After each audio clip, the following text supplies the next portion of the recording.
Good morning students. बेटा हम लोगों ने जितना अभी तक किया उसमें हम लोगों ने फर्स्ट चैप्टर के वो सारे मानव के क्रमिक विकास की स्टोरी पढ़ी बेटा, कि सबसे पहले कौन सा यानी स्वरूप धरती पर आया, उसके बाद कौन सा और उसके बाद कौन सा। ठीक है, जिसमें हम लोगों ने प्राइमेट, होमोनिड, होमोनाइड, ऑस्ट्रेलोपिथेकस, होमो और होमो के तीनों स्वरूप पढ़े हैं। ठीक है, अब है मानव के क्रमिक विकास की कहानी। ठीक है, इसके बाद एक एक लाइन के हिसाब से तो नहीं बेटा, लेकिन जितना जल्दी हो सकेगा आप लोगों को पूरा अपनी तरफ से 100% देकर समझाने की पूरी कोशिश करूँगी। ठीक है, क्योंकि बेटा हम ज़्यादा टाइम ख़राब नहीं कर सकते। आप लोगों को जो मेन कंटेंट है इस टॉपिक्स के वो बताती हुई आगे चलती हूँ। ठीक है, अब है बेटा आपका कि मानव के क्रमिक विकास की कहानी, यानी मानव स्टार्टिंग से लेकर अब तक आधुनिक मानव, आज का जो मानव है उसे आधुनिक मानव बोला जाता है। ठीक है, तो ये मानव जो आधुनिक मानव के रूप में आज खड़ा है, इसका विकास किस तरीके से हुआ, ये कहाँ से पैदा हुआ और किस तरीके से विश्व में अलग अलग स्थानों पे पहुंचा या फिर अलग अलग स्थानों पर पैदा हुआ। ठीक है, तो ये वाला सारा पोर्शन हम लोग यहाँ पढ़ने वाले हैं।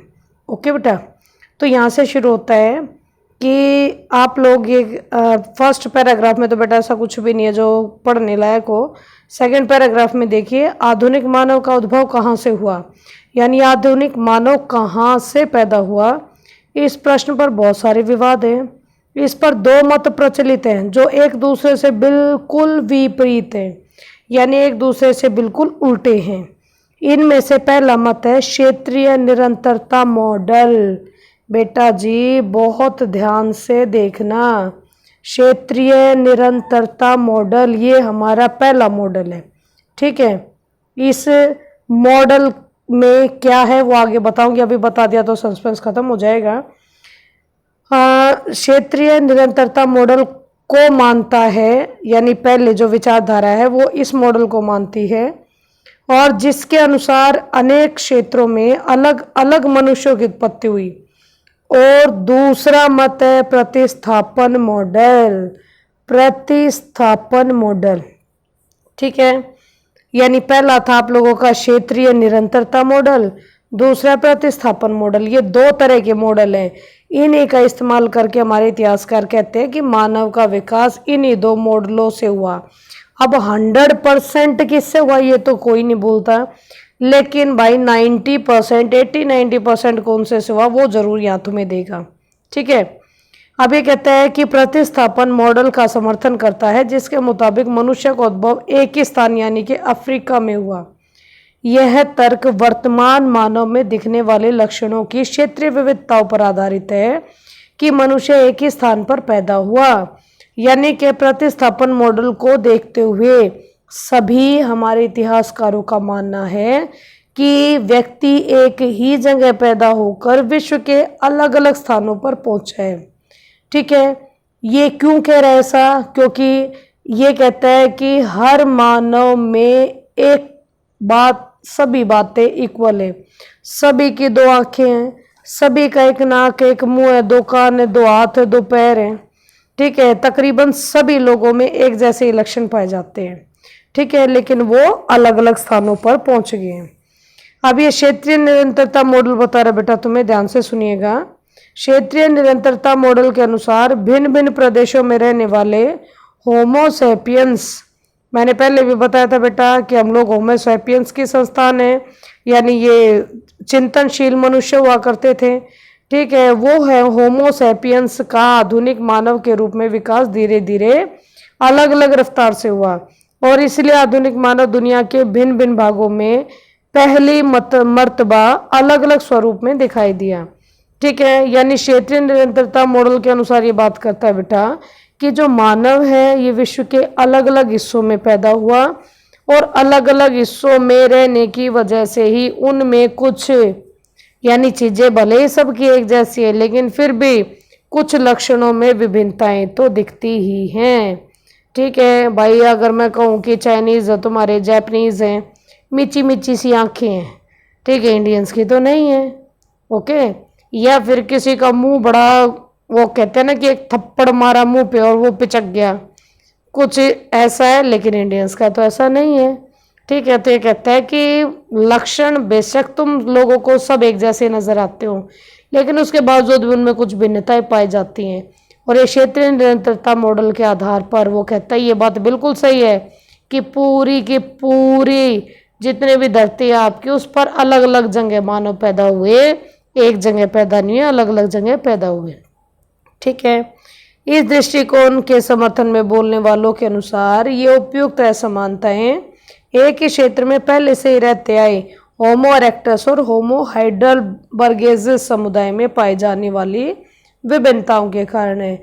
यानी उनका ये कहना है कि कुछ होमो इरेक्टस और कुछ होमो हाइडेलबर्गेसिस समुदाय थे, अब अलग अलग जगह पर ये पैदा हुए और ये समुदाय अलग अलग थे, तो लोगों में थोड़ी थोड़ी भिन्नताएं हैं।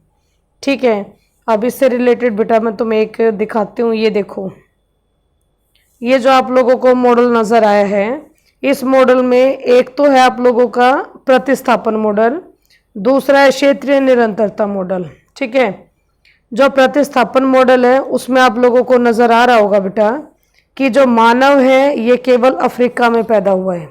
अफ्रीका में पैदा होकर ये विश्व के अलग अलग हिस्सों में पहुंचा है। ठीक है, ये आपका प्रतिस्थापन मॉडल कहता है, और 90% लोगों का मानना यही है कि प्रतिस्थापन मॉडल ही सही है। ठीक है, लेकिन क्षेत्रीय निरंतरता मॉडल में आप लोगों को हर बॉक्स अलग अलग नजर आ रहा होगा। ठीक है, देखिएगा, यानी कि बेशक यूरोप है, एशिया है, चाहे कुछ भी है, सब स्थानों पर अलग अलग स्वरूप में पहुंचे हैं लोग, यानी अलग अलग जगह पर अलग अलग रूपों में पैदा हुए हैं। ठीक है, एक जगह पैदा नहीं हुए बल्कि अलग अलग जगहों पर हुए, जिनके कानून में भिन्नताएं हैं। जबकि प्रतिस्थापन मॉडल कहता है कि नहीं भाई, सब अफ्रीका में पैदा हुए हैं, अफ्रीका में पैदा होकर वे विश्व के अलग अलग स्थानों में पहुंचे हैं। ठीक है, यही बात आप लोगों को दोबारा से यहाँ पर दी हुई है बेटा, प्रतिस्थापन और क्षेत्रीय निरंतरता में। यानी इसमें और थोड़ा सा वो डिटेल से बता देगा तुम्हें। देखो, प्रतिस्थापन मॉडल्स में यह कल्पना की गई है कि मानव के सभी पुराने रूप, चाहे वे कहीं भी थे, बदल गए और उनका स्थान पूरी तरह से आधुनिक मानव ने ले लिया। ठीक है, यानी पुराना मानव समाप्त हो गया और उसकी जगह आधुनिक मानव आ गया। इस विचारधारा का समर्थन इस साक्ष्य से होता है कि आधुनिक मानव में सर्वत्र शारीरिक और जननिक यानी कि उत्पत्ति मूलक समरूपता पाई जाती है। प्रतिस्थापन मॉडल को यही बोलते हैं। इसी कारण ये प्रतिस्थापन मॉडल की बेटा पैरोकारी भी करते हैं कि सभी में शारीरिक यानी शारीरिक रूप से सब एक जैसे हैं, या फिर जननिक यानी कि उसी तरीके से उत्पत्ति होती है जैसी एक मानव की हुई है, वैसे ही सभी लोगों की उत्पत्ति होती है। ठीक है, तो ये कहता है सारी चीजें समरूप हैं यानी एक जैसी हैं। ऐसे लोग ये तर्क देते हैं कि इसमें अत्यधिक समानता इसलिए पाई जाती है कि उनके पूर्वज एक ही क्षेत्र यानी अफ्रीका में उत्पन्न हुए थे और वहीं से अन्य स्थानों को गए। मेरे हिसाब से बेटा प्रतिस्थापन मॉडल बहुत अच्छे से समझ में आ गया होगा। आधुनिक मानव के उन पुराने जीवाश्मों के साक्ष्य भी प्रतिस्थापन के मॉडल का समर्थन करते हैं। इस विचारधारा के विद्वानों का कहना है कि आज के मनुष्य में जो शारीरिक भिन्नताएं पाई जाती हैं उनका कानून लोगों का परिस्थितियों के अनुसार हजारों वर्षों की अवधि में अपने आप को ढाल लेना है, जो उस विशेष क्षेत्र में पाए गए अंततोगत वहां स्थायी रूप से बस गए। यानी कि यहाँ बात करता है बेटा, ये कहता है कि अगर लोगों में कुछ शारीरिक भिन्नताएं हैं, जैसे मैंने अभी कहा कि चाइनीज और जापानीज की आंखें बंद होती हैं, बिल्कुल ही थोड़ी थोड़ी खुली होती हैं। ठीक है, तो वो कहता है कि आंखें तो दो ही है प्रतिस्थापन मॉडल की वजह से, क्योंकि उनके यहाँ जो पैदा हुए पूर्वज उनके अफ्रीका में वो एक ही जगह पहुंचे। ठीक है, एक ही जगह पैदा होकर अलग अलग जगहों पर पहुंचे, सॉरी, लेकिन उसके बावजूद वहाँ की परिस्थितियाँ जहाँ पर ये पहुँचे वहाँ की सारी जगह की परिस्थितियाँ अलग अलग थी। कहीं ठंड ज़्यादा थी, कहीं बारिश ज़्यादा थी, कहीं गर्मी ज़्यादा थी, उसकी वजह से कहता है कि इनकी शारीरिक बनावट या फिर शारीरिक जो थोड़ी बहुत भिन्नताएं हैं वो पाई जाती हैं। करेक्ट बेटा। इसके बाद है आदिकालीन मानव भोजन प्राप्त करने के तरीके। ठीक है, इसमें बेटा मैं आप लोगों को डायरेक्ट बताती हूँ कि जो आदिकालीन मानव है वो किन किन तरीकों से भोजन इकट्ठा करता था, यानी कैसे खाता था वो। ठीक है, तो यहाँ से देखिएगा, आदिकालीन मानव कई तरीकों से अपना भोजन जुटाते थे, जैसे कि संग्रहण। संग्रहण होता बेटा गैदरिंग यानी कि इकट्ठा करना। दूसरा है शिकार यानी कि हंटिंग, यानी कि अपने लिए अपने पेट को भरने के लिए वो विभिन्न तरह के जानवरों का शिकार करते थे। ठीक है, इसके बाद थर्ड है बेटा अपमार्जन। अपमार्जन का मीनिंग यहाँ से देखो, ये देखो बेटा, अपमार्जन से तात्पर्य है त्यागी गई वस्तुओं की सफाई करना। ठीक, त्यागी गई वस्तुओं की सफाई करना, यानी कि जो पशु या तो अपनी मौत खुद मरे हुए मिले इन्हें, या फिर जिनको ये मार दे शिकार करके, उनको साफ करके थोड़ा थोड़ा भूंद कर वो इकट्ठा करके संग्रह करके रख लिया करते, क्योंकि जब बहुत ज़्यादा ठंड और बहुत ज़्यादा गर्मी पड़ा करती उस वक्त इनको इस तरह के खाने की जरूरत पड़ा करती। ठीक है, तो अगर आपका क्वेश्चन आता है कि आदिकालीन मानव के भोजन के तरीके बताइए, तो आप लोगों को तीनों लिखने पड़ेंगे बेटा, संग्रहण भी, शिकार करना भी और अपमार्जन भी। ठीक है, अपमार्जन और मछली पकड़ना, यानी साथ में मछली पकड़ना, अपमार्जन और मछली पकड़ना।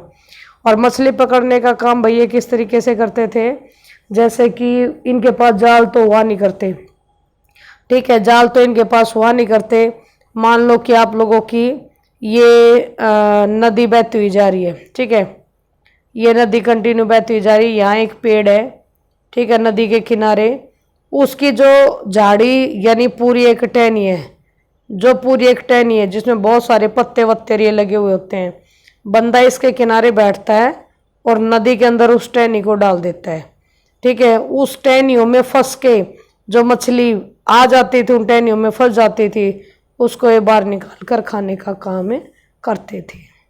ठीक है, मेरे हिसाब से बेटा समझ में आ गई होगी ये आप लोगों को बातें। इसमें पूरे में यही है कि हमें एक एक पैराग्राफ में अलग अलग बता रखा है, लेकिन आप लोगों को इतना याद करना है। ओके, इसके बाद देखिएगा बेटे, ये आप लोगों का मैप है।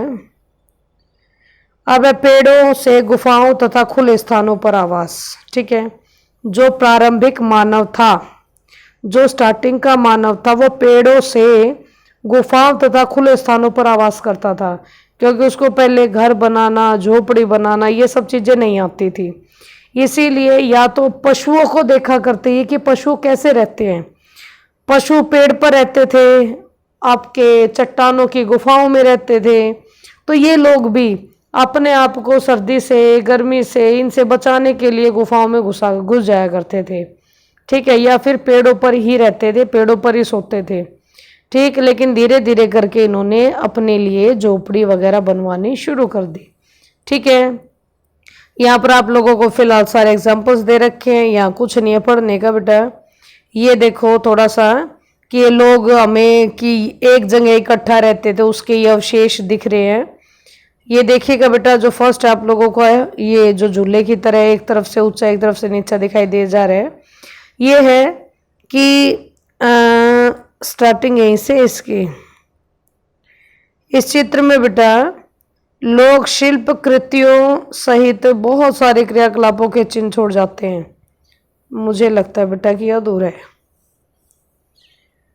ऐसा प्रतीत होता है कि पूरे परिदृश्य में कुछ ही क्षेत्रों में जमा शिल्प कृतियां मिलती हैं और वे क्षेत्र कुछ अलग से दिखाई पड़ते हैं, और जिन स्थलों पर लोगों का आवागमन कम होता था वहाँ ऐसी शिल्प कृतियां कम मात्रा में सतहों पर बिखरी होती थी। यानी कि आप लोगों को जो ये बिखरा हुआ सामान दिख रहा है, ठीक है, ये जो बिखरा हुआ, ये बिखरा हुआ सामान, इसी को और थोड़ा जूम करके इसमें दिखाया गया है। ठीक है, ये बिखरा हुआ सामान दिख रहा है आपको, और हमारे इतिहासकारों ने इन्हीं के बारे में जानकारी और इस पर्टिकुलर क्षेत्र को कवर करने के लिए इसका निर्माण कर दिया है। ठीक है, उनका ये कहना है कि ये लंबे समय तक इन इलाकों में रहते होंगे, तभी तो ये सामान बिखरा पड़ा है। ठीक है, और ये सामान कुछ इस तरीके का है, शिल्प कृतियों की तरह का, यानी पत्थरों के अलग अलग बनावट के रूप में है, या फिर बर्तनों के टूटे हुए अवशेष हैं। कुछ इसी तरीके की चीजें यहाँ पर बिखरी पड़ी है, जिससे हमें ये पता लगता है कि ये बंदे कहीं पर एक जगह भी इकट्ठे रहने का काम जरूर करते होंगे। इन चीज़ों को इन्होंने कभी ना कभी इस्तेमाल जरूर किया होगा, और जाते वक्त उनको ये यहीं छोड़ के चले गए। ठीक है, जैसे कि आप लोगों को ये नीचे वाला पोर्शन दिखा रखा है बेटा, देखिएगा। जैसे यहाँ पर है आप लोगों को एक पेड़ नजर आ रहा है। ठीक है, पेड़ों पर रहने का काम कौन करते थे? जो होमिनीड थे। ठीक है, एक सेकंड बेटा, जो होमिनीड हुआ करते थे वो पेड़ों पर रहते थे, लिखा हुआ है टोटली आप लोगों का। ठीक है, और स्तनपाई भी रहते थे। जो स्टार्टिंग में मानव मिला वो स्तनपाई था आप लोगों का। ठीक है, स्तनपाई ही था जो स्टार्टिंग में हमें मानव मिला था, जिसको हम बाद में आधुनिक मानव के रूप में देखने लगे थे। ठीक है, और तीसरा ये कहता है कि पेड़ों पर भरण पोषण करते हुए तेंदुआ, यानी ऑलरेडी पहले से ही तेंदुआ बैठा हुआ है पेड़ों पर। ठीक है, ये उल्लू बैठा हुआ है जो नीचे की तरफ झांक रहा है, नीचे की तरफ, यानी भरण पोषण करने के लिए, यानी उसे कुछ खाने का नीचे मिला है, जैसे कि ये हड्डी पड़ी है। ठीक है, इसके अलावा जो मांस भक्षी लाते हुए, यानी जो मांस भक्षी, यानी जो आप लोगों का मांस वगैरह खाने वाले पक्षी हैं, वो मांस वगैरह ला रहे हैं, काट रहे हैं, यहाँ डाल रहे हैं और खा रहे हैं। ठीक है, इसके बाद है ये होमिनीड भी आप लोगों के इसी तरीके से मार मार के पशुओं को हड्डियाँ लाते थे, काटते थे और खाते थे। पत्थरों का इस्तेमाल भी करते थे ये इनको काटने तोड़ने के लिए। ठीक है, इसके बाद बेटा आप लोगों का कि गैर होमिनीड जो स्तनपाई थे वो वस्तुओं को इधर उधर घुमाते रहते थे, यानी कि वस्तुएं आप लोगों को दिखाई दे रही होंगी कि चीज़ों को तोड़ा जा रहा है, उन्हें फिर चबाया जा रहा है। ठीक है, यहाँ इधर काटा जा रहा था, यानी आपके एक ही स्थान पर तकरीबन सारे काम होते हुए नजर आ रहे हैं खाने पीने से रिलेटेड। ठीक, लेकिन कुछ एक चीज़ें ऐसी भी है बेटा जो इनको सभी को एक जगह इकट्ठा नहीं होने देती थी, और वो चीज़ें आप लोगों की बाढ़, वस्तुएं अंदर प्रवाहित होते हुए, यानी कि कई बार यहाँ पर बाढ़ वगैरह आ जाया करती, जैसे कि ये दिखा रखा आप लोगों को कि बाढ़ आने की वजह से सब कुछ जितना भी था इन्होंने इकट्ठा किया था खाने पीने का सामान, वो सब निष्कासित हो गया, यानी कि निकल गया, चला गया, खत्म हो गया, और ये बेचारे भूखे रह गए। ठीक है, ये अपमार्जक निकालते हुए दिखाई दे रहा है बेटा कि ये देखो इसने हड्डियाँ छोड़ दी हैं। ठीक है, हड्डियाँ छोड़ दी और सारी चीज़ें साफ कर ली हैं, रख ली हैं कि बुरे, यानी जब जलवायु इनके अनुकूल नहीं होगी तब खाने के काम आएगा। ठीक है, मेरे हिसाब से इतना समझ में आ गया होगा बेटा। अब इनको धीरे धीरे करके इस तरह की झोपड़ियाँ मिलनी शुरू हो गई थी। ठीक, यानी इन झोपड़ियों को देखते हुए हमें ये समझ में आने लगा था कि धीरे धीरे करके इन्होंने पेड़ों पर रहना बंद कर दिया, इन्होंने गुफाओं में रहना बंद कर दिया। अब ये घास फूस और लकड़ी और पत्थर के सहारे इस तरह की ये क्या कहते हैं इसको, झोपड़ियां बनाने लगे थे। ठीक है, और इन झोपड़ियों में हमें ये क्यों लगी कि ये झोपड़ी ही होगी, क्योंकि बेटा ये इस छत की तरह या खड़ी भी करी है, ये देखो आप लोग की बल्लियों के सहारे खड़ी है, ये लकड़ी लगी हुई है। ठीक है, इसके अलावा ये इसके अंदर देखो, ये आपको गोल गोल नजर आ रहा होगा, ये है इनका चूल्हा। ठीक है, ये इनका चूल्हा है। और कभी तुमने इसका फौजियों के अगर जहाँ पर बहुत ज़्यादा ठंड या फिर बहुत ज़्यादा ऊंचाई पर रहते हैं, उन इलाकों में जहाँ पर ये अपना खुद का चूल्हा बनाकर काम नहीं कर सकते, वहाँ पर भी तुम्हें ऐसे ही चूल्हे देखने को मिलते हैं। ठीक है, इस तरह के इसमें क्या होता है बेटा कि एक तरफ तो आपका चूल्हा होता है। ठीक है, यानी जमीन को खोद के जमीन के नीचे चूल्हा बना दिया। चूल्हा क्या एक यानी ओल सा ही होता है, ओल थोड़ा बड़ा होता है, कि उसमें कोयला वगैरह डल जाए और आग जल जाए।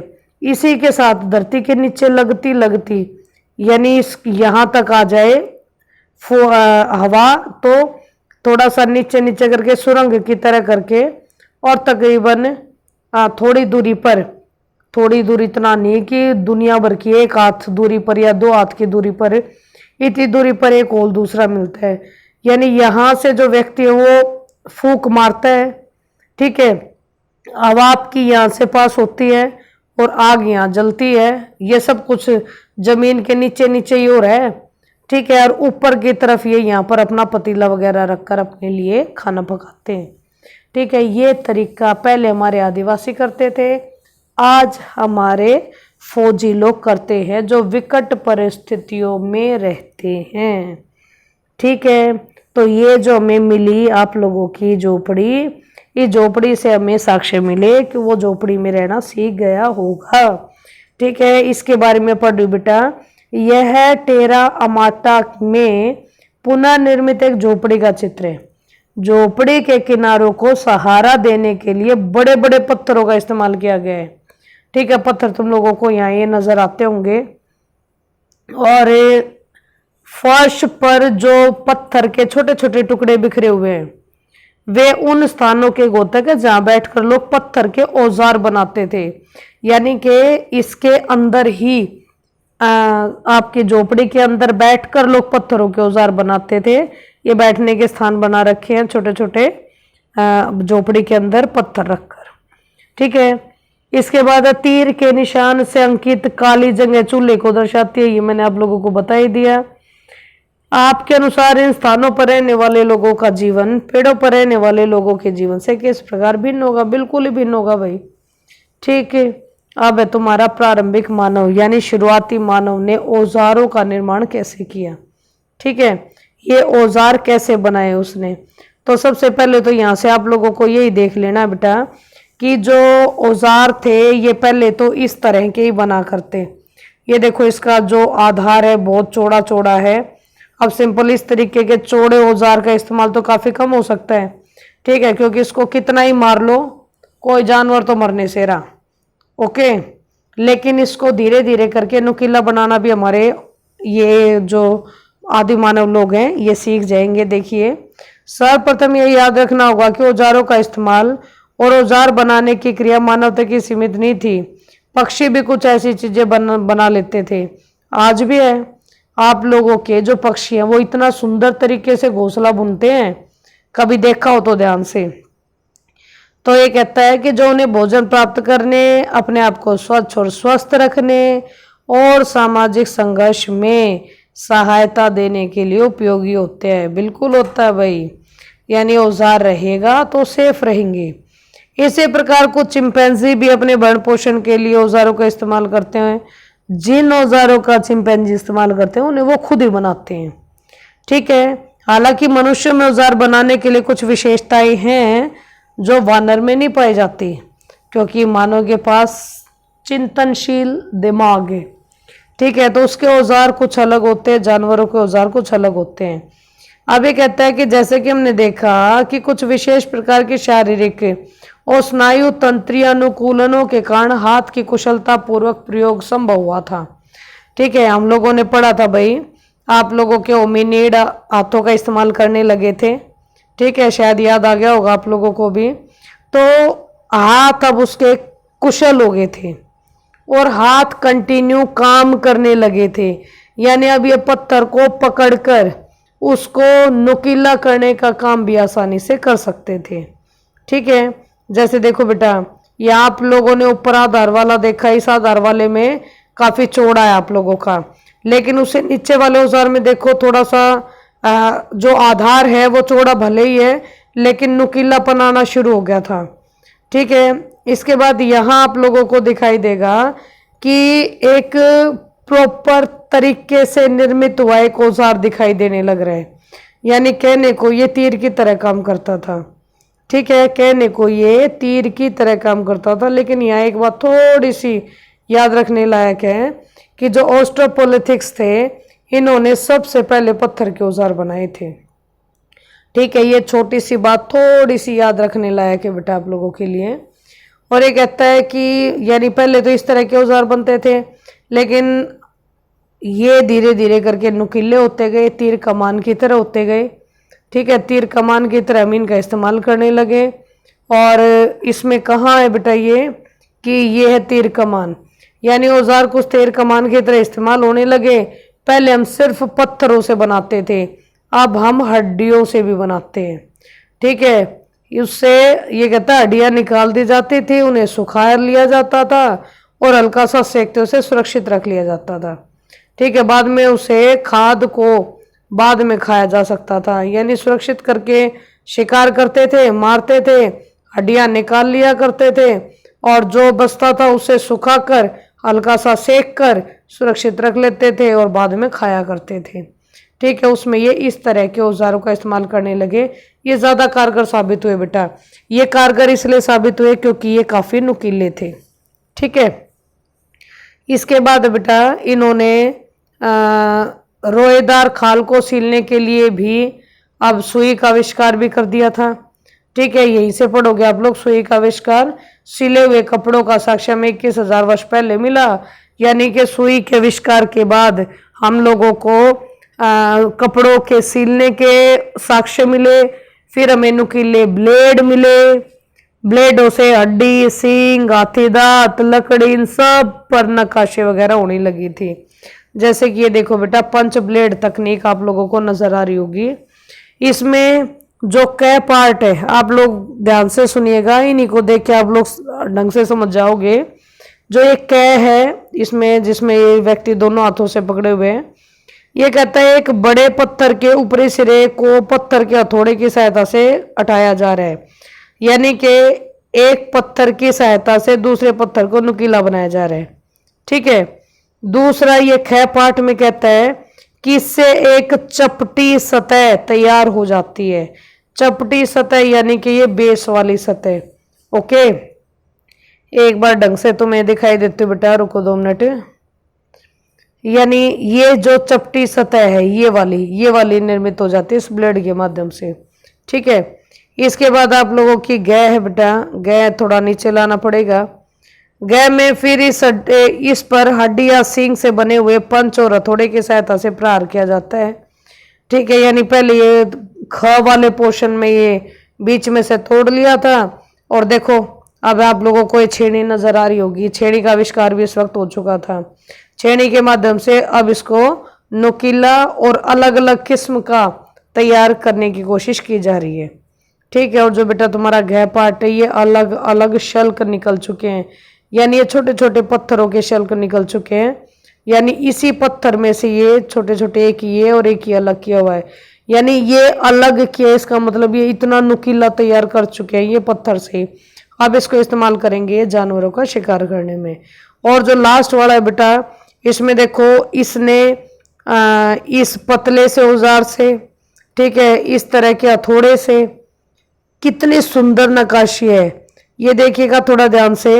ये आप लोगों को विभिन्न पशुओं के चित्र लकड़ी पर बने हुए नजर आ रहे हैं। ठीक है, तो यही थे बेटा औजारों का कमाल।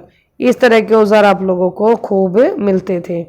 ठीक है, अब नेक्स्ट बेटा संप्रेषण एवं संचार के माध्यम, ये इसको चलो भाई नेक्स्ट वाली वीडियो में कराते हैं। ठीक है, ये वाली इतनी वीडियो काफ़ी, इसको नेक्स्ट वाले में कराएंगे, फिर ज़्यादा लंबी हो जाएगी। ओके।